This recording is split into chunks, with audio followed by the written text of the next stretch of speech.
Hey guys, I'm back to do part two of Amber Portwood's book. If you tuned into part one, first of all, thank you for reading along with me.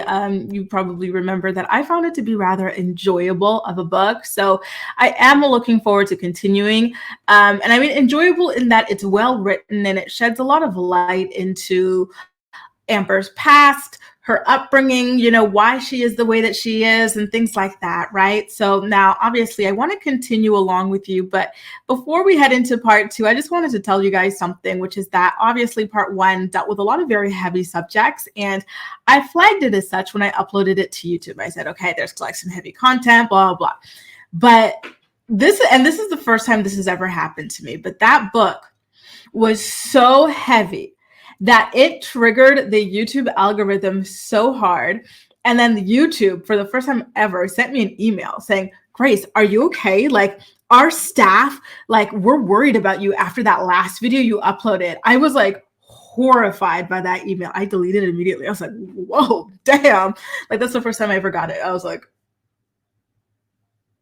I don't know, like something about it felt like a personal attack. I panicked and deleted it. So just so you guys know, it really, really is heavy. If you watch part one, you already know that. If you're only joining us now here from part two, FYI, this is some heavy stuff we're going to be talking about, right? So continue at your own discretion. And if at any moment it feels too heavy, feel free to back out. It's okay. There will be lighter stories that we will be sharing here on the channel. Don't worry, we'll have something else.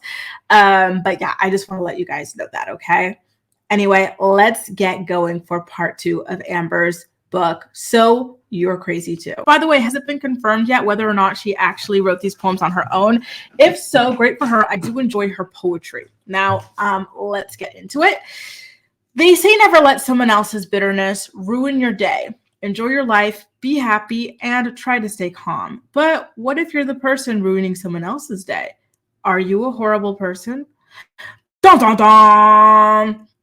It is a wild thing to watch your own life play out on television. It can be therapeutic, but it can also be a total living nightmare. It just depends on the day. When I was on 16 and Pregnant, I was 17 years old in high school in Anderson, Indiana. I was dating my brother's friend. This guy was the second biggest kid in our high school. He was huge. Well, damn. Girl, all right. Like, set the stage, why don't you? And one time he called me up and said he was in my bedroom going through my underwear drawer.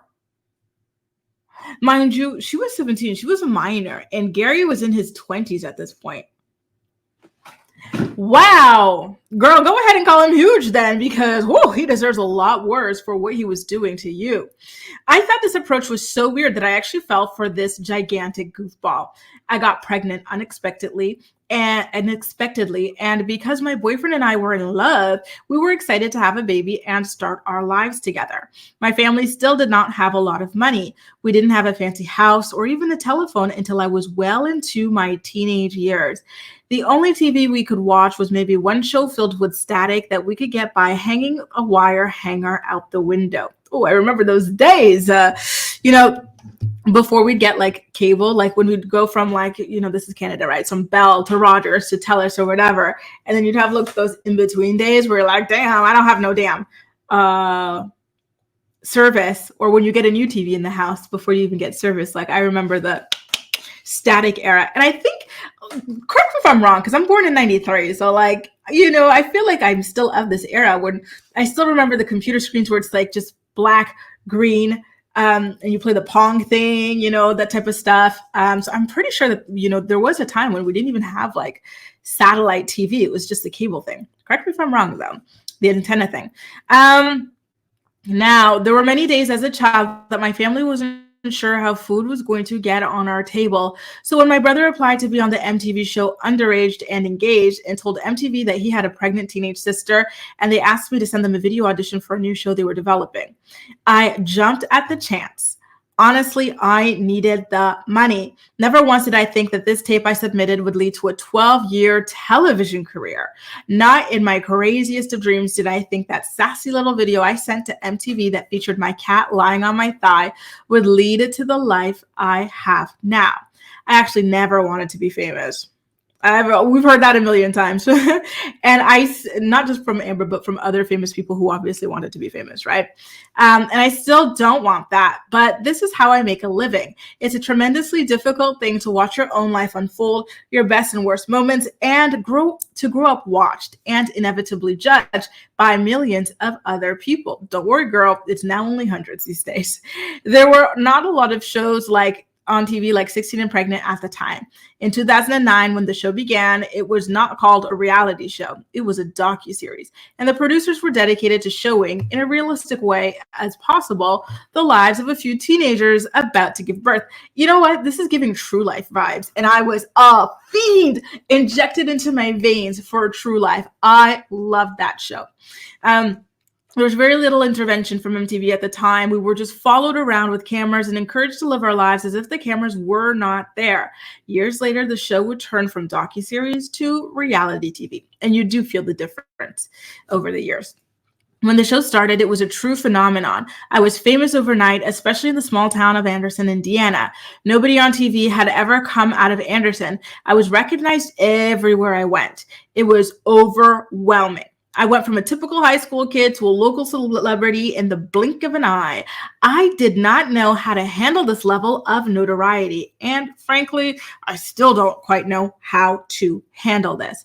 Reality TV is a big industry and I make good money. I'm eternally grateful for the life this show has afforded me, but things have changed in the world of reality TV. It is a different type of genre now, and more drama is needed to gain viewership. I can definitely say being on a show now is a lot harder than it used to be for me.